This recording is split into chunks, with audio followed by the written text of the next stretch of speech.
Rose Basom is a scientist at the Science Museum of Virginia with a background in biological anthropology and human evolutionary biology. She is passionate about science communication and dedicated to making science accessible through informal education. My name is Dr. Rose Basom. I'm a scientist and a science communicator, and I love all things informal education. I've gotten my bachelor's degree and my master's degree both in biological anthropology, and I earned my PhD in biomedical sciences, but still with a focus in human evolutionary biology. Dr. Basom's passion for informal science outreach stems from her own love for hands-on approaches to engaging with educational material. Even though I've gotten all of these degrees, I would say that I'm not really a traditional learner in the sense of being able to sit through a lecture and then be just raptured with attention during each lecture and be able to take in all of that information, right? I'm the type of person that likes different activities, different hands-on things, and different ways of engaging with the material that are, I guess, non-traditional in a sense. And so I know I'm not the only one who learns differently, right? Everyone has different modes of learning. And so I think when you're able to communicate in ways that are more fun and engaging, I think that's something that people identify with and it sticks with people a little bit better versus something that you might have heard in a lecture. In 2021, Rose founded STEMsapien Games, an initiative focused on developing educational board games about biological anthropology, with the goal of improving accessibility to science-focused, game-based learning. STEM Sapien Games really came out of my love for informal STEM education and also a passion of mine, which is gaming. Video games aren't always accessible to audiences. Not everyone has cell phone, tablet, computer, let alone game consoles. And so I feel like board games are a great way to have it all in one. You don't need any technology. It's portable and it's something that everyone can play with, and it's something that you have forever. Granted, you take care of it. And so I wanted to start being able to reach out to people, and I was very passionate about this because, you know, growing up, I had never heard of biological anthropology, and that's what I am. I'm a biological anthropologist. I had never heard of this term or this field until I was pretty late into my undergrad degree. I was looking for a couple of extracurricular classes to cover some of the requirements, and my advisor suggested Introduction to Biological Anthropology. And so I took it and I was like, this is incredible. This is actually the space that I want to be in. And I think it brings so many aspects together. And I think it's this wonderful blend of culture and human development and human biology, understanding where we come from, and really fundamentally understanding why we are the way that we are. And I think that if you have that knowledge, it allows you to be more empathetic and understanding in the world and just be much more open-minded. And I think that was something I wish I'd known about when I was in high school. And I think that everyone could use biological anthropology as they grow up. And so this was something that I really wanted to bring to high school classrooms. And so that's how STEM Sapien Games got started, was because this was going to be a low barrier, cost-effective way to bring biological anthropology to the classroom in a way that's fun and engaging for students. So the teacher's not having to just lecture the whole time.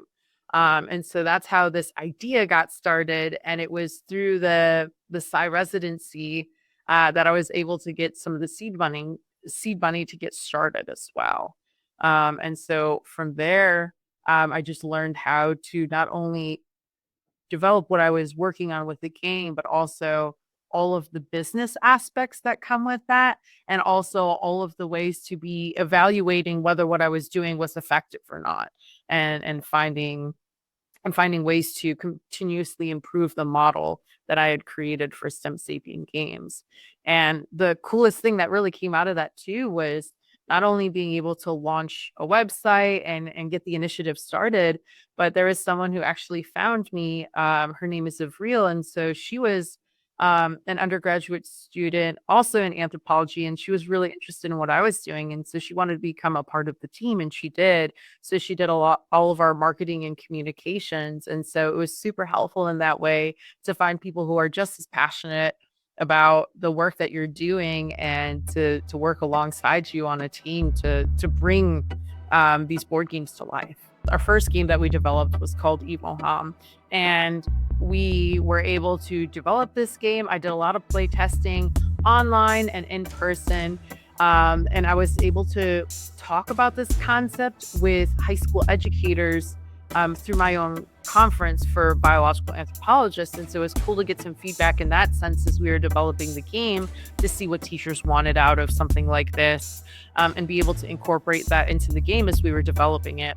And so what's really exciting is we were able to create a prototype and be able to play test this at different venues. So we took this to Gen Con, which is one of the largest board gaming conventions in North America. And we were able to do play testing there with your average board gamer who's maybe not necessarily focused on informal STEM learning, but we wanted to make sure that this game was fun first and foremost. And people really enjoyed it. They had a great time with it. And so the reception was great. And at that time, we were advertising for a Kickstarter to help us launch the game and get it produced in mass. We were also able to take a prototype to the American Association of Biological Anthropologists conference and do some playtesting there on the academic side of things to make sure everything was scientifically sound and that, it was going to be engaging for folks as students. And so that had really great reception there as well. One major lesson Rose learned while developing STEMsapien Games was the importance of reaching out and relying on others for support. One person can't do it all, right? I have the idea, I could sit there and develop all of these things, but I was also doing a PhD at the same time. So it was really important to lean on your team, lean on your community to help you out and help sort through things, because it's not just about, for me, it wasn't just about creating a board game, right? You had to think about the way that you were communicating this to people who were involved, your stakeholders. You had to think about how you were going to attract people to want to get involved. You had to think about how you're going to market the board game, because at the time I was trying to go to Kickstarter to get the game funded, because the idea was, to have all of these board games produced at once, right? Because it's cheaper to do it in bulk. And by having the Kickstarter fundraise that, then with some of the funding from that, I was hoping to be able to provide board games for free to educators, right? Because I wanted this game to be more accessible, come with a lesson plan, and to be able to be in the classroom with very little barriers to access. With a successful prototype, Rose is now working to bring EvoHom and other new games to life.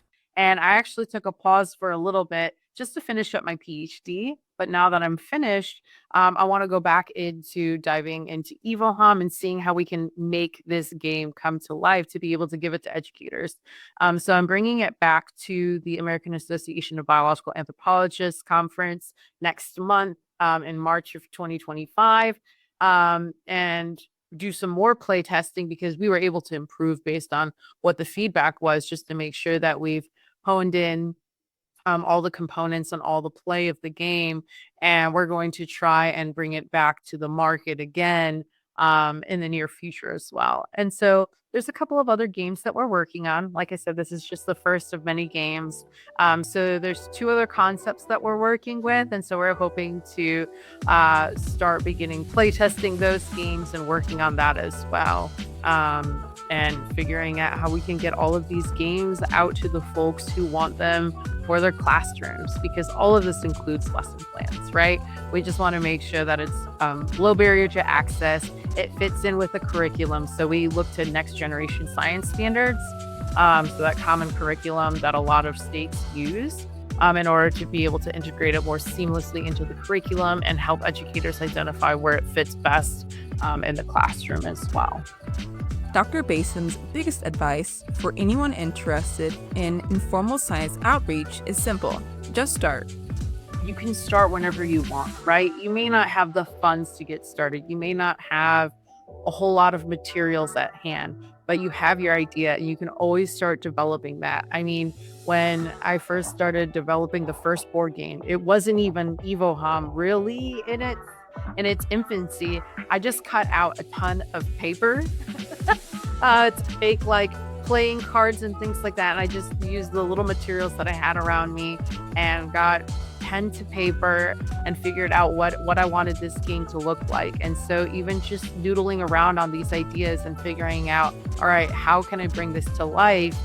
I want to do this initiative. How am I going to bring this initiative to life? And from there, just searching for opportunities like Residency to help accelerate and fund your ideas and be able to bring them to life, I think is, the steps will all come in good time. And so I'd say, don't be discouraged, right? I launched a Kickstarter and it wasn't successful, but at the same time, I was like, we were able to raise thousands and thousands of dollars for this game. So we know that the interest and the support is there. It may just be a matter of going back to the drawing board and figuring out how we can communicate better or how we can develop more of a following. And so just because it doesn't work out the first time doesn't mean that you should abandon something, right? So it's just thinking about what are ways that we can improve and be able to come back and develop this idea further. And so I think it's just a matter of thinking about perseverance and finding that motivation and passion within yourself. I think that's just super important. And the more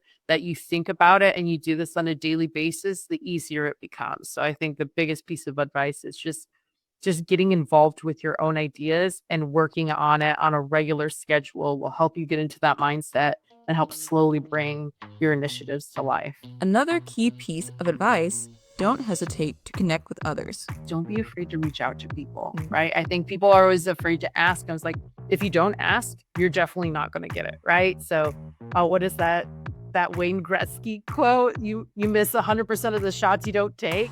And I always think about that. I'm from Michigan, so I grew up, knowing the Red Wings and things like that. But I always think about that. I was like, even if someone says no, or even if the situation doesn't pan out, or if someone doesn't even respond, at least you knew that you took the steps to try and get there, right? And what I find more than anything is people in the community are so nice. They want to work with you, and generally they're really responsive. And for example, the person that I learned about the Residency from, she and I worked together to do a different informal science learning activity in our PhD program. And she reached out to a school district and they were more than happy to work with us, right? So it's just a matter of taking the first steps and just asking. Send that initial email because you just never know what path that'll take you down, right? And I think it's so important to talk with people in your community as well and just have conversations. Even if you don't have a particular goal in mind, it's just getting together, talking. You never know where the conversations lead you, and you never know what sort of ideas that'll inspire. I can't tell you how many ideas have just popped out of having conversations with people, not with any intention, but you're just talking and all of a sudden you're like, what if I actually did this? Oh, this would be really interesting. I think it's just so important, and we're such social creatures, and having that communication is not only a great way to build relationships, but you never know what ideas will come out of that as well.